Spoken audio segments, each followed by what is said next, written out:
오늘은 출애굽기 32장 15절에서 35절까지 말씀입니다. 성경에는 헌신이라고 하는 단어가 여러 곳에서 나오는데요. 특별히 오늘 그 중에 한 본문이 오늘 본문의 내용입니다. 그리고 오늘 본문의 이 내용을 보면서 헌신이 무엇인지 우리는 이 하나의 스토리를 통하여서 우리가 알 수 있는 그런 의미가 이 안에 담겨 있습니다. 본문의 상황은 이렇습니다. 모세가 부재 중이던 때에 이스라엘 백성이 금송아지를 만들고 그것을 하나님이라고 말하며 우상 숭배하는 내용이 이제 이전에 나오게 됩니다. 이러한 죄에 대해서 하나님께서 냉정할 만큼 심판하시는 내용이 이제 오늘 본문에 등장하는 내용이죠. 이 본문을 대할 때 우리가 첫 번째 좀 불편한 것이 있습니다. 하나님께서 이렇게까지 징계하셔야 하나? 이제 그것이 우리가 가질 수 있는 첫 번째 퀘스천입니다.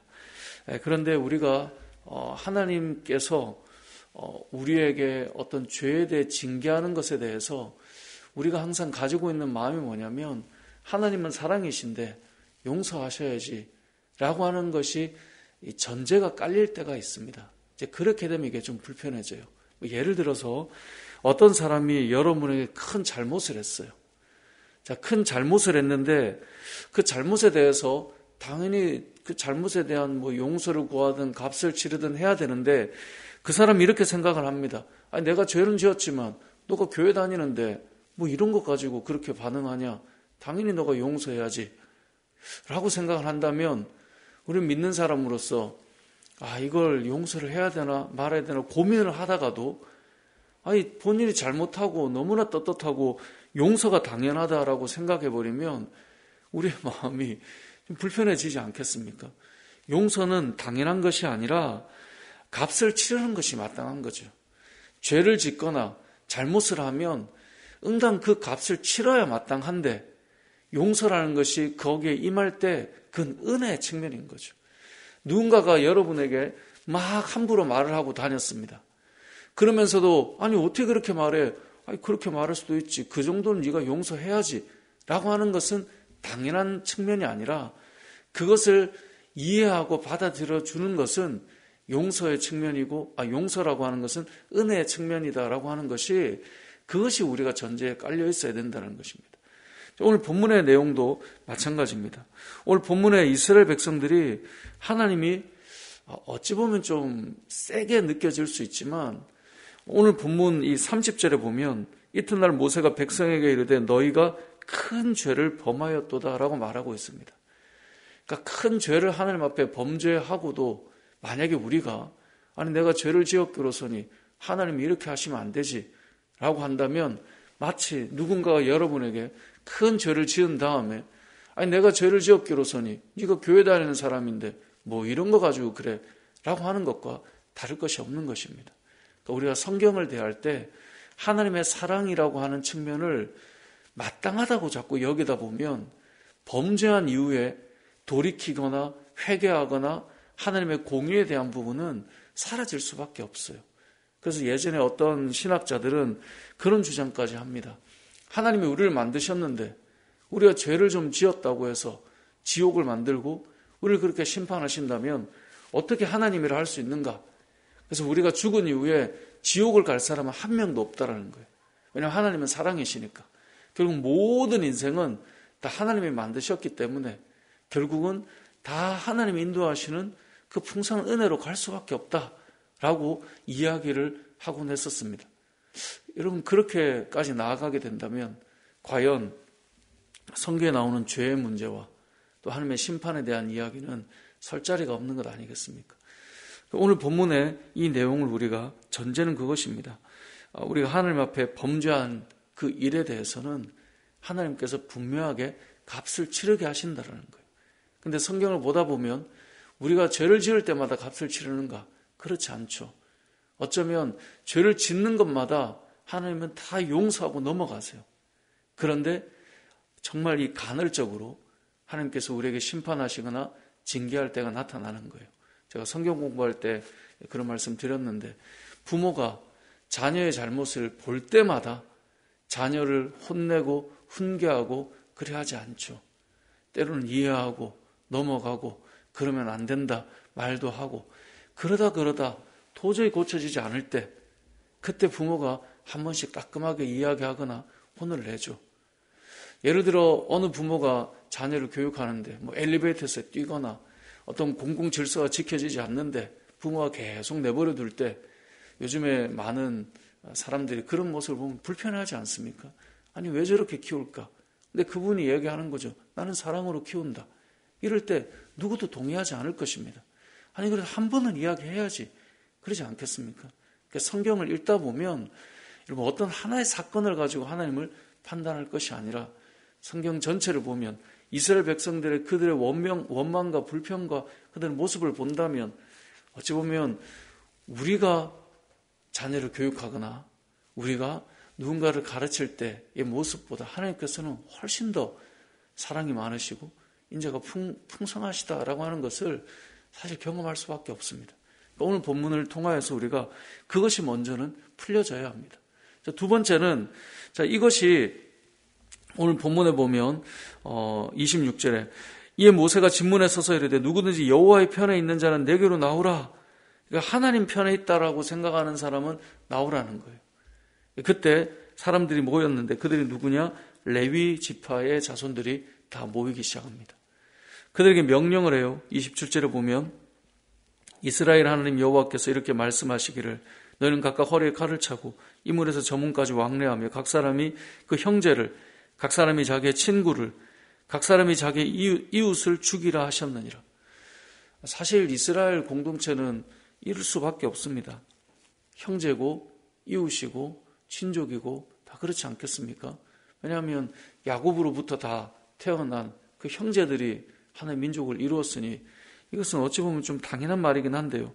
자, 이렇게 하라고 했을 때 레위 자손이 그 말대로 행하면서 3,000명가량이 죽게 됩니다. 그러면서 29절에 보니까 각 사람이 자기의 아들과 자기의 형제를 쳤으니 그것이 오늘 여호와께 헌신하게 된 것이다 라고 말을 하고 있어요. 이 부분이 우린 또 하나의 질문이 될 수 있는 겁니다. 아니 어떻게 부모 형제를 죽이고 자기의 형제를 죽이는 것이 헌신이 될 수 있는가? 이런 질문이 될 수 있겠죠. 도대체 헌신이 무엇인가? 라고 질문을 던질 수 있습니다. 근데 성경을 보면 이 헌신이라고 하는 것은 여호와 앞에 우리가 드리며 살아가는데 방해가 되는 것은 어떤 것도 없어야 한다는 것을 사실 오늘 본문은 보여줍니다. 우리가 주를 위해 살아갈 때 무엇이 가장 많이 걸림돌이 되는가? 내가 가장 사랑하는 관계에 있는 사람들입니다. 나에게 내 마음에 흔히 이제 우리가 인정이라고 그러죠. 우리 안에 있는 그 정이 우리가 가야 될 것을 막아서거나 못 가게 하는 일들이 나타나는 거예요. 제가 신대원 다닐 때 한 이 선교사님이 참 헌신되셨던 분이신데요. 신대원을 다니다가 이제 결혼을 하셨어요. 당연히 사모님도 선교를 나가기 위해서 준비했던 분이죠. 준비하면서 이제 아기를 낳고 그렇게 해서 이제 나갈 때가 다 되어 가는데 이제 이분이 이제 이슬람 지역을 가기 위해 하나님 앞에 헌신하겠다 결단하신 분인데 사모님이 나중에는 자녀가 이제 크다 보니까 자라는 모습을 보니까 못 가겠는 거예요. 왜냐하면 그 척박한 땅에 또 복음을 전하기도 참 어려울 뿐만 아니라 심지어 어떤 순교의 역사도 일어나니까 이 사모님 입장에 못 가겠다는 거죠. 그래서 결국 이분이 가야 되는데 못 나가게 됐어요. 자, 우리는 그렇게 생각해 볼 수 있습니다. 아니 아이를 위해서 못 나갈 수도 있지. 그런데 성경에서 말씀하고 있는 헌신은 하나님의 뜻이지만 그러한 얽혀있는 사랑하는 관계나 또 내가 어떤 가지고 있는 정서적인 유대감이나 이런 것들 때문에 가야 될 길을 못 간다거나 분명한 판단을 못 한다거나 이런 일들이 일어날 수 있기 때문에 오늘 이 헌신이라고 하는 단어와 가장 소중한 것들을 끊어내는 것은 밀접한 관계가 있다는 것을 오늘 본문이 보여주고 있는 것입니다. 누가복음 14장 26절에 보면 예수님께서 이렇게 말씀하셨습니다. 물은 내게 오는 자가 자기 부모와 처자와 형제와 자매와 더욱이 자기 목숨까지 미워하지 아니하면 능히 내 제자가 되지 못하고 라고 말씀합니다. 그러니까 주님을 따라가는 제자가 될 때 부모와 처자와 형제와 자매와 심지어 너의 목숨까지도 너가 미워하지 않으면 너가 내 제자가 될 수 없다라고 말씀하세요. 부모와 처자와 형제와 자매가 의미 없다는 말이 아니에요. 성경을 보면 부모님을 공경해야 돼요. 부부가 연합해서 사랑해야 돼요. 형제와 자매가 우애하는 것이 하나님의 뜻이에요. 하지만 하나님께서 우리를 부르실 때 그것이 우리가 가야 될 길을 멈추게 할 수 있느냐? 그럴 수는 없다라고 말하는 거예요. 심지어 너의 생명까지도 내가 부를 때 갈 수 있는 것이 진정한 제자도의 길이다. 이걸 말하고 있는 것입니다. 그러니까 부모님을 사랑하지 말라는 게 아니에요. 사랑해야 돼요. 형제가 사랑해야 되고 부부가 사랑해야죠. 그런데 주님이 부르실 때 그 길을 갈 때 그 걸음을 떼고 떠날 수 있느냐? 아브라함이 아들 이삭을 부를 때 아니 하나님 어떻게 제 아들을 그런 식으로 생각하십니까? 라고 말하지 않고 그 길을 떠나잖아요. 우리는 이러한 정에 맺히게 되면 아니 저분이 저랬던 분이 아닌데 왜 저렇게 하지? 꼭 이런 관계들이 얽혀 있으면 그런 모습들이 나타난다는 것이죠. 그래서 헌신이라는 것이 무엇인가? 그것을 오늘 본문은 우리에게 말씀하고 있습니다. 수많은 선교사님들이 순교를 했습니다. 초대교회 수많은 성도들이 생명을 잃었습니다. 그럼에도 불구하고 주님을 따를 수 있었던 이유는 바로 주님이 말씀하신 것처럼 자기 목숨까지도 미워하지 아니하면 내 제자가 되지 못한다라고는 이 말씀이 그들에게 분명한 주의 길을 따라가는 것이 무엇인가를 알려주었기 때문에 가능한 것입니다. 그런데 요즘에는 좀 다르죠. 내 자존심이 주님을 사랑하는 것보다 더 크죠. 내 마음에 조금 스크래치가 나면 주님을 따른다라고 하는 것은 어디에 갔는지 없죠. 내가 가장 소중하죠. 그래서 내 마음이나 내 기분이나 내 감정이 나의 신앙을 좌지우지하죠. 그래서 주님을 사랑하기 때문에 헌신한다라고 할 때 자기의 목숨까지도 갈 것도 없어요. 나의 기분까지만 가도 나는 헌신을 안 해요. 딱 하기 싫은 마음이 찾아오는 거죠. 발끈하는 것이죠. 그것이 우리의 모습입니다. 근데 오늘 본문은 그 모든 것까지도 주님 앞에서 내 미워하는 마음, 그걸 내려놓는 마음으로 걸어가는 것, 그것이 바로 헌신이다라는 것을 알려주고 있습니다. 말씀을 정리해 보겠습니다. 여러분과 관계된 모든 영혼을 사랑하십시오. 그건 성경이 우리에게 알려주는 메시지입니다.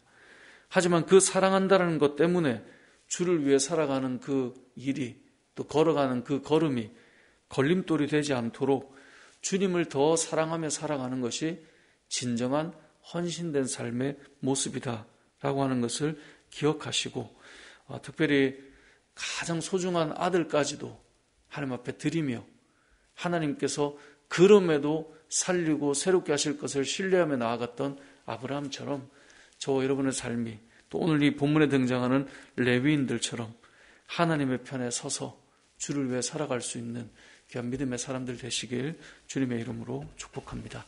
아멘.